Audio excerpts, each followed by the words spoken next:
Tahu, the fire spirit, is the oldest of the Toa, according to the legend. Hey there, welcome back to the channel.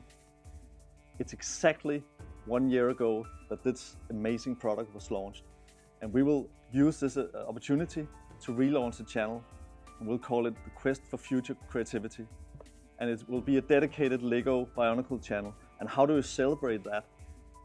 It's actually by showing you something you've never seen, and it's actually the most original piece of Bionicle content there is. Because when we had the meeting with the dot bricks here, going through all the files, I found the old style guide. And inside the style guide, on page 2, behind the paper, I discovered a CD that I thought was lost. This one. And it contains the original selling in video that we made before anything was decided.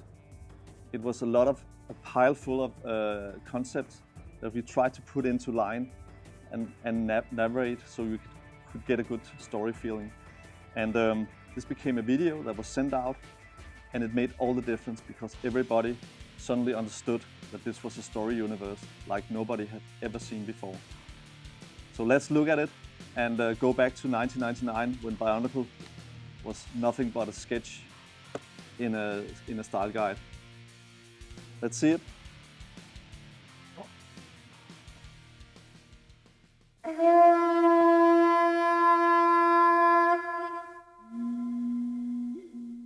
Bionicle, a story of the future past, told by LEGO.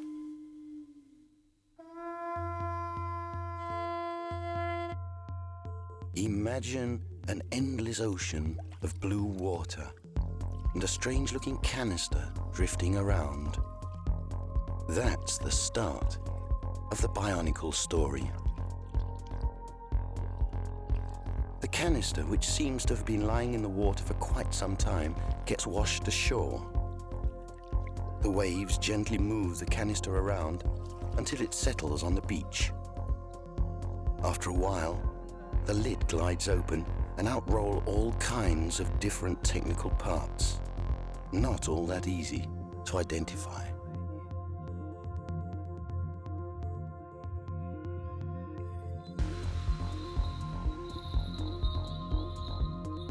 The canister has drifted ashore on an island you've never heard of, in a world you don't know, in a time you've never experienced.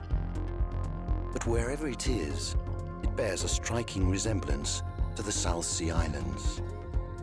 And if you look around the island, you'll see canyons, deserts, caves, gorges, lakes, and craggy mountains with a volcano towering above it all.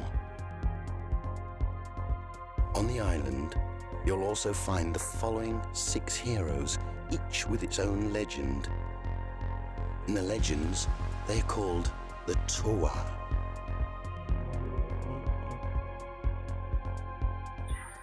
The first of the Toa is Anua, the earth spirit. The legend tells that he watches over the land. He's responsible for earthquakes, landslides, and other natural phenomena, which he inflicts at will when he's displeased with the way in which his domain is cared for. He's at home both above and below the ground. With his huge hands, he scrapes out tunnels in the rocky cliffs. He can move quickly in tunnels, and his infrared eyes give him amazing night vision. In daylight, his eyesight is poor, although he compensates for this with amazingly powerful hearing. He's slower above ground than below it, but he has incredible strength and surprising dexterity. The second of the Toa is Liwa, the air spirit. Legend has it that he controls the wind and the clouds. Liwa prefers to inhabit the treetops of the jungle. With his powerful arms, he can cut through vegetation and is supremely competent when it comes to aerial activities. He even glides through the air, jumping from one tree to another. He hates water, which is a problem when he comes down to the ground, as much of his beloved rainforest grows on swampy land. His instincts are good, and his hunches often turn out to be right. And if there's a fight, He will always be the first to get involved, protecting others before himself. Tahu, the fire spirit, is the oldest of the Toa, according to the legend, and he's looked upon as the provider of fire. Tahu is most at home in the hot molten world of the volcano, where he uses his incredible balance to surf on lava flows and his sword of flames to cut through rocks and keep the lava moving down towards the ocean. As you can imagine, he's often hot-headed and irrational with a flaming temper, but he's also fiercely loyal, and while he argues constantly with the others, there's nothing he wouldn't do for them when they are threatened. Gali is the water spirit and the only female Toa. She has a benevolent attitude to all living beings, even droids. This doesn't mean that she can't get angry, she certainly can, but it takes a lot to anger her. The legend goes that as long as the waters are treated well, she will, in turn, treat life well. But if her waters are polluted, then she will take her revenge. She is the most agile and gymnastic of the 6 Toas. With her small body and long legs, she is swift of foot and has the most amazing jumping abilities. She is also an expert in her own brand of Kung Fu-style martial arts. The only thing that slows her down is excessively hot and dry conditions. Kopaka is the spirit of ice. As you would expect of an ice spirit, he's cool and calculating and coldly methodical in his actions. He uses his long ice blade to cut and melt his way through the ice, both for shelter and for making traps for his enemies. He knows the ways of the ice and snow, and with one skillful swipe of his blade, he can conjure up avalanches or instantly freeze anything his blade touches. Of all the Toas, Kopaka is the least communicative and a bit mistrustful. He will only join forces with the others if it's absolutely necessary, especially for himself.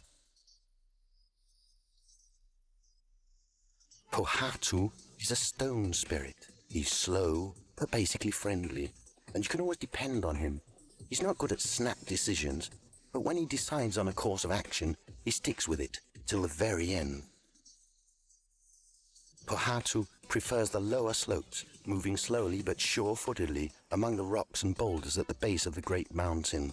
He can, sometimes literally, move mountains and cause massive rocks to explode like a bomb or roll with great precision towards any attacker. He will always be there behind you, an immovable force that few enemies can dislodge. His only fear is water. He can't swim. When the 6 Toas are first born from their pods, they have but few abilities, but as they collect more of the Kanohi, the masks of knowledge, they grow in wisdom, strength, and power, until finally they realize the full potential of their legendary status.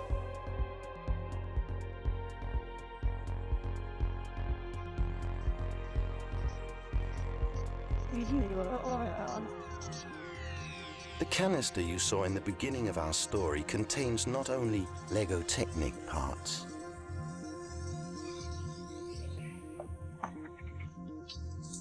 The kids will also find a mini CD-ROM with the most inspiring parts of the story and building instructions in 3D. And yes, there will of course be printed building instructions for the model too. It almost goes without saying that a story like Bionicle should come as a computer game and as a Sony PlayStation game, and of course it does. It will be a game that introduces a lot more inhabitants on the island and creatures which the Toas have to fight in order to prove their legendary status. Some of these creatures will also hit the toy shelves as LEGO Technic models. So what you see is only the dawn. As the sun rises high above the island in the years to come, many more new models and games will see the light of day.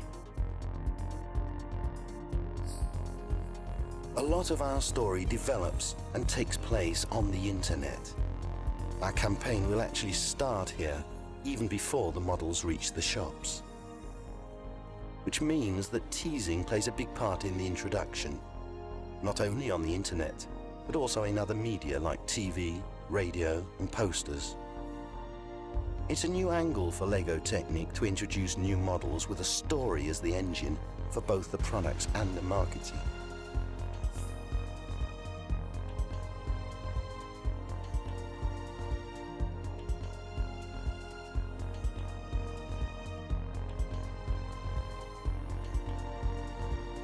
But by supplying boys with new, high imaginative fuel, we believe that we will also break new ground and achieve new, higher goals.